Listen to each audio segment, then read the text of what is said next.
నమస్తే, welcome to our channel. నేను ప్రియాంకరావు.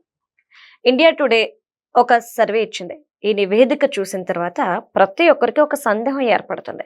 అంటే నరేంద్ర మోడీ గారు సౌత్ ఇండియా పాలిటిక్స్ ని ఈక్వేషన్ ని చేంజ్ చేయబోతున్నారా?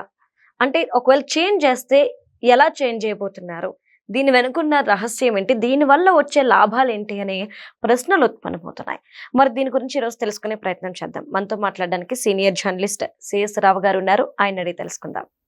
నమస్కారం సార్. నమస్తే సార్, ఏదైతే ఇండియా టుడే రిజల్ట్ సర్వే ఉందో, ఈ సర్వేని చూసిన తర్వాత అందరూ కూడా నరేంద్ర మోడీ గారు సౌత్ ఇండియా పొలిటికల్ ఈక్వేషన్ ని మార్చే ఛాన్సెస్ ఉన్నాయి అనేసి అంటున్నారు. ఒకవేళ మారిస్తే ఎలా మారుస్తారు? అసలు దీనివల్ల వచ్చే లాభం ఏంటి? సో జనరల్గా ఇండియా టుడే వాళ్ళు మూడ్ ఆఫ్ ది నేషన్ అని చెప్పేసి అప్పుడప్పుడు కొన్ని సర్వేలు చేస్తూ ఉంటారు. వాళ్ళు సర్వే రిలీజ్ చేస్తుంటారు. తాజాగా ఒక సర్వే రిలీజ్ చేశారు. ఆ సర్వే ప్రకారం ఇప్పుడున్నటువంటి ఎన్డీఏ ఇప్పటికిప్పుడు ఎలక్షన్స్ పెడితే మళ్ళా అధికారంలోకి వచ్చే అవకాశం ఉంది అని చెప్పి ఇచ్చారు.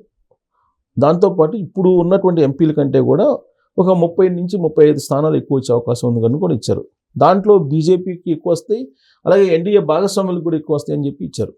అలాగే ఆంధ్రప్రదేశ్ కూడా ఇచ్చారు. ఆంధ్రప్రదేశ్లో పరిస్థితి ఏంటంటే వైఎస్ఆర్ కాంగ్రెస్ పార్టీకి ఒక్క ఎంపీ మాత్రం గెలుచుకునే అవకాశం ఉంది, లేదంటే మ్యాక్సిమం 3, అంతకన్నా ఎక్కువ గెలుచుకునే అవకాశం లేదు వైఎస్ఆర్ కాంగ్రెస్ పార్టీ అని కూడా ఇచ్చింది. అట్లా అన్ని రాష్ట్రాలకు సంబంధించినటువంటి సర్వే, అంటే mood of the nation survey ఇచ్చారు.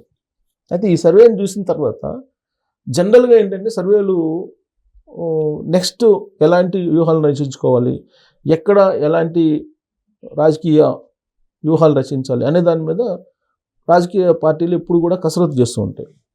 ఇప్పుడు ఈ mood of the nation India today survey వచ్చిన తర్వాత అసలు మనమే బీజేపీ ఇప్పుడు 2019లో ఏ విధంగా అయితే భాగస్వామ్య పక్షాలతో కూడా అవసరం లేకుండా ప్రభుత్వాన్ని ఏర్పాటు చేసేటువంటి మ్యాజిక్ ఫిగర్ను దాటి వచ్చినటువంటి ఎంపీలు ఏదైతే ఉన్నారో నరేంద్ర మోడీ గారికి అంతెందుకు రాకూడదు మనకి అనే యాంగిల్లో ఈయన ఆపరేషన్ సౌత్ అనేది ఒకటి, సౌత్ ఇండియా అనేది ఒకటి బీజేపీ పెద్దలు తయారు చేస్తున్నారు అనేది ఒకటి ఢిల్లీ వర్గాల్లో వినిపిస్తుంది. ఏంటి ఇది ఆపరేషన్ సౌత్ అని అంటే, జనరల్గా వాళ్ళ ఒపీనియన్ ఏంటంటే ఉత్తర భారతదేశంలో చాలా స్ట్రాంగ్గా ఉన్నాము అనేది ఒకటి. రెండు ఏంటంటే సౌత్ ఇండియాలో ఇప్పుడు ఆంధ్రప్రదేశ్కి వచ్చేటప్పటికి ఎలాగూ ఎన్డీఏకి ఉంటాయి 25 ఎంపీలు ఉన్నాయి. 25 ఎంపీల్లో వైఎస్ఆర్ కాంగ్రెస్ పార్టీ గెలుచుకున్నా, లేకపోతే తెలుగుదేశం గెలుచుకున్నా, జనసేన గెలుచుకున్నా, బీజేపీ గెలుచుకున్నా, బీజేపీకి ఎన్డీఏ ప్రభుత్వానికి ఉంటాయి. అదేంటి అనుకోవచ్చు. మరి వైఎస్ఆర్ కాంగ్రెస్ పార్టీ వాళ్ళు మొదటి నుంచి బీజేపీకి సపోర్ట్ చేస్తున్నారు, ఎన్డీఏకి సపోర్ట్ చేస్తున్నారు కదా. ఇప్పుడు 2019 నుంచి 2024 వరకు బీజేపీకి ఎన్డీఏకి సపోర్ట్ చేశారు అన్ని బిల్లులకి. ఇప్పుడు కూడా అడిగినా అడగకపోయినా బీజేపీకి సపోర్ట్ చేస్తున్నారు వైఎస్ఆర్ కాంగ్రెస్ పార్టీ వాళ్ళు. కాబట్టి ఢిల్లీ ఈక్వేషన్లో తీసుకుంటే 25కి 25 ఎంపీలు ఆంధ్రప్రదేశ్ నుంచి బీజేపీకి ఉన్నట్టే లెక్కేసుకోవాలి. ఇక మిగతా రాష్ట్రాలకు వచ్చేటప్పటికి కర్ణాటక కానీ, లేదా తమిళనాడు కానీ, కేరళ కానీ, లేదంటే తెలంగాణ కానీ, ఇవి సౌత్ ఇండియాలో ఉండేటువంటి రాష్ట్రాలు. మరి ఈ రాష్ట్రాల్లో ఏం చేయాలి అనే దాని మీద సీరియస్ కసరత్తు చేస్తున్నారు. ఎందుకంటే ఆల్రెడీ ఉత్తర భారతదేశం స్ట్రాంగ్ హోల్డ్ ఉంది అనేటువంటి భావనలో వాళ్ళు ఉన్నారు. సో సౌత్ ఇండియాలో ఏం చేయాలి అనే దాని మీద, సో ఆంధ్రప్రదేశ్ కాకుండా మిగతా రాష్ట్రాల్లో, ఆంధ్రప్రదేశ్లో ఎలాగూ ఉన్నాయి వాళ్ళకు, సో మిగతా రాష్ట్రాల్లో ఏం చేయాలనే దాని మీద చేస్తున్నారు. అయితే దీంట్లో నేరుగా ఎంటర్ అయితే నరేంద్ర మోడీ గారు, అమిత్ షా గారు నేరుగా ఎంటర్ అయ్యారు అనుకోండి, నేరుగా ఎంటర్ అయితే ఉత్తర భారతదేశానికి సంబంధించినటువంటి నేతల పెత్తనం ఉంది అనేది సౌత్ ఇండియాలో బాగా వినిపిస్తూ ఉంటుంది మొదటి నుంచి కూడా. సౌత్ నార్త్ వార్ అనేది మీకు ఢిల్లీలో మనకి బాగా క్లియర్గా కనిపిస్తూ ఉంటుంది. ఈవెన్ సౌత్ ఇండియా వాళ్ళకి అక్కడ రెంటెడ్ హౌసెస్ కూడా ఇవ్వరు కొన్ని ప్రాంతాల్లో. ఢిల్లీలో నేను ఉన్నాను కాబట్టి నాకు తెలుసు, నేను అదే చెప్తున్నా. అక్కడ సౌత్ ఇండియా వాళ్ళు అంటే చాలా చులకనగా చూస్తుంటారు. దానికి తగ్గట్టు ఇప్పుడు నియోజకవర్గాల పునర్విభజన అనేది రాబోతుంది. ఇది వచ్చినప్పుడు ఏమవుతుంది, ఉత్తర భారతదేశానికి ఏమో ఎక్కువ సీట్లు వస్తాయి పునర్విభజనలో, దక్షిణ భారతదేశానికి ఏమో తక్కువ వస్తాయి. ఎందుకు వస్తాయి అంటే జనాభా ప్రాతిపదికన పునర్విభజన చేస్తారు కాబట్టి. అప్పుడు కేంద్ర ప్రభుత్వం ఇచ్చినటువంటి ఆదేశాల మేరకు ఈ జననాల సంఖ్య తగ్గించాలని చెప్పి ఉద్దేశంతో ఈ పిల్లలు ప్రతి వాళ్ళు 2కి మించి కనొద్దు అని చెప్తే దాన్ని ఇంప్లిమెంట్ చేసినారు ఏది సౌత్ ఇండియాలో ఉండేటువంటి రాష్ట్రాలన్నీ కూడా. అదే ఉత్తర భారతదేశంలో వాళ్ళు ఇంప్లిమెంట్ చేయాల. సో అక్కడ సంతానోత్పత్తి ఎక్కువ పెరిగింది. ఒక్కొక్కరికి ఒక ఇంట్లో 2, 3, 4, 5 ఇప్పుడు కూడా ఉన్నారు. కాబట్టి జనాభా ఎక్కువ ఉంది అక్కడ. సౌత్ ఇండియాలో నియంత్రణ, జనాభా నియంత్రణలో భాగంగా ఇవన్నీ పెట్టారు. ఫ్యామిలీ ప్లానింగ్ ఇవన్నీ కూడా. ఫ్యామిలీ ప్లానింగ్ని పగడ్బందీగా అమలు చేసింది సౌత్ ఇండియా. ఇప్పుడు Okay. అందుకని ఇప్పుడు నియోజకవర్గాల పునర్విభజనలో జనాభా ప్రాతిపదిక నియోజకవర్గాలు ఉంటాయి కాబట్టి సౌత్ ఇండియాలో తగ్గిపోతున్నాయి. ఉమ్, సో ఇది ఒక ఆపరేషన్. సో ఇది ఇక్కడ ఉన్నటువంటి పార్టీలు పెద్ద ఎత్తున ప్రచారం చేస్తున్నాయి. దక్షిణ భారతదేశం మీద ఉత్తర భారతదేశానికి సంబంధించిన పెద్దలు కుట్ర పడుతున్నారు. ఎప్పటికీ ఉత్తర భారతదేశం వల్లే ఢిల్లీపేట మీద ఉండాలనేటువంటి వ్యూహాలను రచిస్తున్నారు. కాబట్టి ఇప్పుడు జనగణన చేసిన తర్వాత పునర్విభజన జరిగితే అన్యాయం జరుగుతుంది అనేది ఇక్కడ దక్షిణ భారతదేశంలో ఉండేటువంటి బీజేపీ ఎన్డీఏతర పార్టీలు ఆల్రెడీ స్లోగన్ వినిపిస్తున్నాయి. దానికి సంబంధించి చెన్నైలో ఈ మధ్యకాలంలో సమావేశం అయ్యారు. ఈ సమావేశంలో కాంగ్రెస్, బీఆర్ఎస్ పార్టీ అన్ని పాల్గొన్నాయి అక్కడ. ఓకే. సో నెక్స్ట్ మీటింగ్ హైదరాబాద్లో అనుకున్నారు, జరగల. దానికి స్టాలిన్ నాయకత్వం వహించారు అప్పుడు. సో కాబట్టి ఇది ఎలా ఇంప్లిమెంట్ చేయాలి అనే దాని మీద కసరత్తు చేస్తున్నారు ఢిల్లీలో. ఎందుకంటే ఇలాంటి రివోల్ట్ వస్తే మళ్ళీ అసలుకే మోసం వస్తుంది కదా అని చెప్పి. ఉమ్, సో కాబట్టి దీన్ని స్మూత్గా రన్ చేయాలంటే ఏం చేయాలి?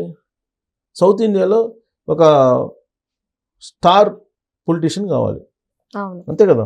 అంతే. సౌత్ ఇండియాలో స్టార్ పొలిటీషియన్ ఎవరున్నారు? చంద్రబాబు నాయుడు గారు. ఎవరైనా చెప్తారు అది. అవును, సౌత్ ఇండియాలో బీజేపీకి ఉన్నటువంటి ఒకే ఒక స్టార్ పొలిటీషియన్ చంద్రబాబు నాయుడు చంద్రబాబు గారు. నాయుడు గారు. ఆయన నేషనల్ లుక్ ఉన్నటువంటి లీడరు, నేషనల్ పాలిటిక్స్ నడిపినటువంటి అనుభవం ఉంది.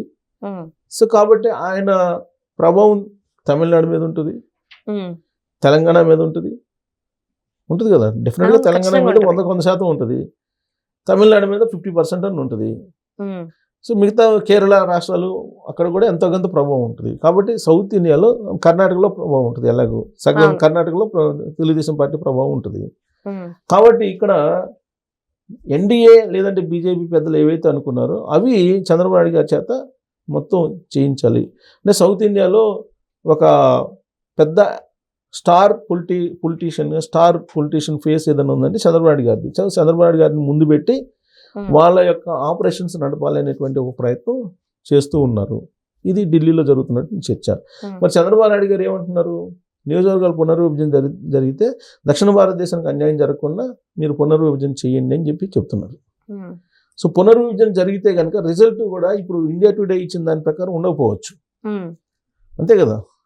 కాబట్టి సౌత్ ఇండియా అనేది ఇంపార్టెంట్ ఎవరికి? నరేంద్ర మోడీ గారికి. అవును, సౌత్ ఇండియా ఇప్పుడు మొన్న అధికారంలో రావడానికి సౌత్ ఇండియా చంద్రబాబు నాయుడు గారే కారణం. ఓకే. ఇప్పుడు ఉన్నటువంటి ఎన్డీఏ ప్రభుత్వం ఎవరి మీద ఆధారపడి ఉంది? చంద్రబాబు నాయుడు గారి మీద, అలాగే నితీష్ మీద ఆధారపడి ఉంది. ఉమ్, అక్కడ ఇది బీహార్ ముఖ్యమంత్రి నితీష్ అవును. మీద, వీళ్ళిద్దరి మీద ఆధారపడి. ఇంకోటి ఏంటంటే చంద్రబాబు నాయుడు గారు ఎప్పుడైతే ఎన్డీఏలో కలిశారో 2024లో మొత్తం టోటల్గా ఇండియా వైడ్ సినారీ మారిపోయింది.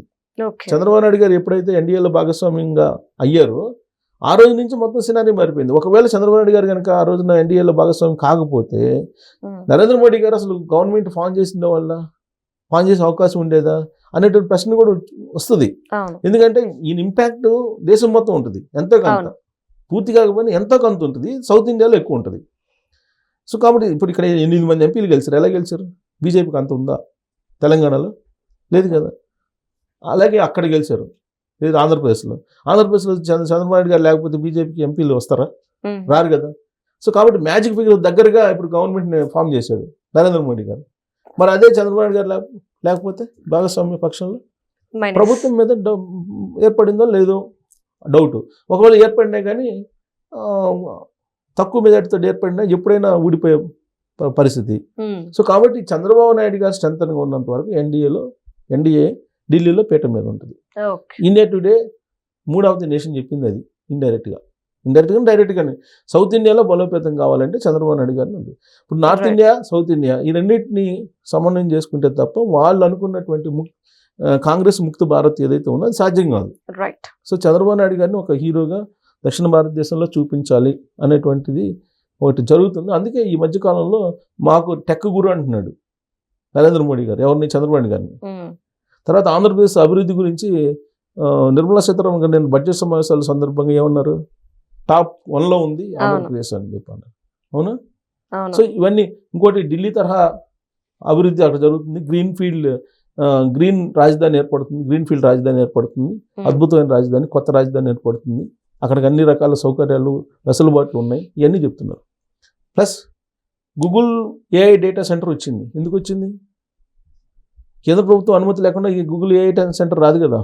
అవును, దానికి కావాల్సినటువంటి నామ్స్ అన్ని మార్చి ఇచ్చారు. తర్వాత మైక్రోసాఫ్ట్ రాబోతుంది త్వరలో. తర్వాత ఇప్పుడు యూనివర్సిటీ రాబోతుంది అమరావతిలో. ఇవన్నీ కూడా కేంద్ర ప్రభుత్వం పూర్తి సహకారం చంద్రబాబు నాయుడు గారికి అందిస్తుంది. కారణం ఏంటి? రాజకీయ పరంగా చంద్రబాబు నాయుడు గారు దక్షిణ భారతదేశంలో ఒక మూల స్తంభంలాగా ఎన్డీఏకు ఉంది. సో అందుకే మరింత ఇంకా ఆయనకి ప్రాధాన్యత ఇవ్వాలనే ఉద్దేశంతో త్వరలో కేంద్ర కేబినెట్ ప్రక్షాళన జరగబోతుంది.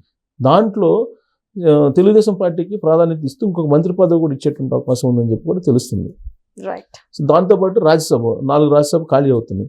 ఈ రాజ్యసభల్లో కూడా 4 రాజ్యసభల్లో తెలుగుదేశం పార్టీకి 2, బీజేపీకి 1, జనసేనకు 1 అని చెప్పి ఒకటి నడుస్తుంది. బట్ తెలుగుదేశం పార్టీయే 3 తీసుకున్నా ఆశ్చర్యపోవసరం లేదు. ఒకవేళ చంద్రబాబు నాయుడు గారు అడిగితే ఒక 3 మాకు కావాలన్నా అడిగినా ఇచ్చేస్తారు. కాబట్టి చంద్రబాబు నాయుడు గారిని కాదని ఇప్పుడు ఆడ నడిచే పరిస్థితి లేదు. ప్లస్ వాళ్ళు కూడా ఈయన మీద ఆధారపడ్డారు. ఇప్పుడు వాళ్ళు ఏదైతే అనుకుంటున్నారో అదంతా నడవాలంటే చంద్రబాబు నాయుడు గారి మీద డిపెండ్ అవ్వాలి.